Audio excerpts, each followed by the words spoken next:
Mic check 1 2 1 2. It's the Y2K collector, and I recently did a video pretty much just showcasing my PlayStation 1 collection, which isn't crazy. It's not super extensive or anything like that, but I do have about 50 or so PlayStation 1 games that were some of my favorite because, to be honest, I actually had a much larger PlayStation 1 collection. At one point, I had about 189 PlayStation 1 games. I was maybe even more. I think I was getting real close to 200 PS1 games. And there came a point at the end of 2022, I want to say at the end of 2023, beginning of 2024, like in that time frame was when I sold off a lot of PlayStation 1 games and traded away a lot of PlayStation 1 games. I actually traded a huge lot, and in exchange I picked up a bunch of other like items that I just didn't have in my collection because I kind of wanted to diversify. And so I wound up getting like a Neo Geo AES. I got, a few Neo Geo games and things like that, and just some other stuff that I added to my collection. But since I did that video, there's been a lot of conversation that I've noticed around just, some of the issues that come about with having, a PlayStation 1 collection. Obviously, some of these discs are years old. I mean, some of them 30 years old in some cases. And you have the issue of disc rot, right? You have the issue of discs breaking down, hardware breaking down. And I'll be quite honest with you, thankfully, knock on wood, I have not experienced anything like that. Like, I have not had any major malfunctions in my collection since having a collection. The only thing in my collection that stopped working, to be honest, was my Dreamcast, and it didn't break completely.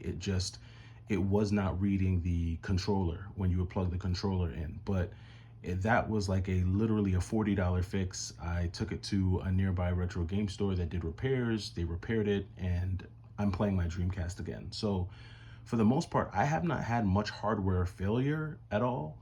But the more I've been thinking about it, I have been thinking, okay, well, what is a good backup plan for hardware breaking down? Because to be quite honest with you, if my copy of Suikoden 2 started having disc rot, I'm not running out and buying another copy of Suikoden 2.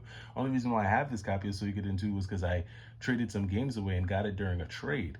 Otherwise, I wouldn't have Suikoden 2. So there's a lot of games in my collection that I would not rebuy today. Like if I lost them, if they broke, if they shut down, if they broke down, I'm not rebuying them. It took me, like, my Dreamcast broke down, I want to say maybe September, October of last year, and I just got it fixed now. So I'm not trying to rebuy like my retro game collection at all. Like if I lost them, they'd be gone. I'd have to just take one for the team and it'd be over. In fact, I have a copy of Dynasty Warriors Gundam 3 that has not worked on the PlayStation 3. That game hasn't worked and I still haven't replaced it yet. So I say all that to say that I started thinking, okay, what would my options be for emulating, and then of course I start going online and I start looking at all the different emulation devices that they have out there, because there are a lot of them. There are so many that you could go spend money on. But again, it's like, do I want to spend more money on another device? And a big part of me says, no, I don't want to spend more money on another device.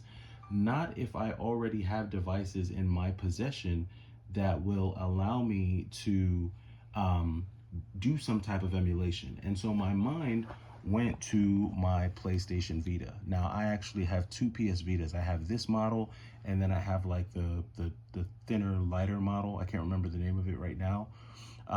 This one, I got it complete in box, I want to say 2-3 years ago. And then my other one I picked up from a pawn shop one day. I was cruising by. They had a really good price on it. I want to say they had it for like 60 or 70 bucks. And so I grabbed it.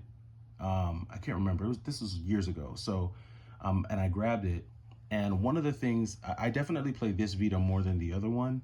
But on this Vita, I do have some PlayStation 1 games. So on this Vita, I have Gaia Seed for the PlayStation 1. That's actually a Japanese import shoot 'em up. That's a side scroller. A pretty good shoot 'em up, I might add.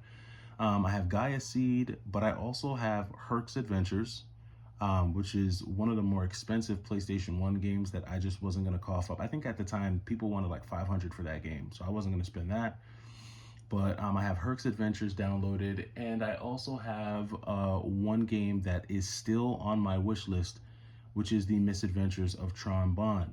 I have that downloaded. Also, I have Klonoa downloaded on here. So those are 3 PlayStation 1 games that have been ridiculously expensive for quite some time, easily in the $400 to $500 range.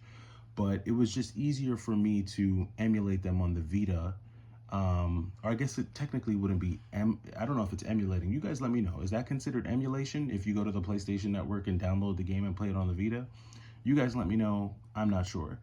But I did download those games, and so that had me thinking like, okay, well, what other PlayStation 1 games would I be okay with playing on my Vita? And that, that's where I started thinking about my entire collection. I said, well, what if I wanted to put my whole collection on my Vita? Now, if I try to buy these games through the PlayStation Network, they're still going to be really expensive, because I did go through and look at like the cost of some of these games on the PlayStation Network, and some of these games are like $25, $30, $40 for some of these games. I'm like, whoa, that's nuts. Like, for a digital game? No. So then my mind said, well, how much would it take, or what would have to go into jailbreaking this Vita in order for me to start emulating games on it that I can just download, or games that I could just put on a chip and have a whole roster of games to be able to play. And so that's something that I'm thinking about as I think about the durability of some of these games. It's something that came to mind. So if any of you, emulator aficionados know exactly how to go about doing that, or what I would do for that, you can drop some instructions in the comments, or you can drop me a link to a video that explains how that's done, because it's something that I'm looking into. My only issue with emulating a lot of these games on the Vita is the comfortability of playing on the Vita, right? So don't get me wrong, like, I think these controls are cool. It's cool. It's really awesome how much Sony was able to pack onto this surface in terms of having 2 analog sticks, the D-pad, your X, triangle, square, circle, your starts, your select, and all that, the the PlayStation homepage, a little camera, and then just the wideness and broadness of the screen. I think they did an amazing job with this handheld. Also the trigger buttons, right? And then the touch sensor back, super advanced. Like, I think this device holds up today easily. I think from a technological standpoint, the Vita can go bar for bar with the Switch. It can go bar for bar with any device you've created today. That's how ahead of its time Sony was with this. But the comfortability factor for someone like me, I would say I have a medium to larger size hand. I don't have like Kawhi Leonard hands. For those of you who watch basketball, I don't have Kawhi hands, but I have large enough hands to where playing a game like Raystorm on this would become uncomfortable after a while, like really quickly. Like, if I start playing a shoot 'em up or a beat 'em up, the repetitive motions that you have to, do playing a beat 'em up game or a fighting game, it could quickly become uncomfortable on the Vita. And so that's my challenge with making this the sole way that I play games. I think there's a device that allows you to cast what you're playing here onto a TV, and I think play with like an original PlayStation 3 controller. I might be wrong. You guys can let me know that down in the comments as well. But my biggest challenge is the comfortability.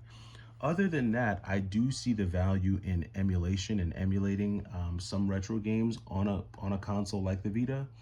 But I'm interested to know your thoughts. You guys let me know down below, what are some of the best options for this, not just in terms of being able to play the game, but quality of life features like comfortability. Will my Vita hold up with all of that rigorous repetitive motion over and over and over again? Will it last? But how long will it last before things start to break down? I'm interested to know those things. Let me know your thoughts down in the comments below, and I'll catch you in the next video. It's the Y2K Collector. Take it easy.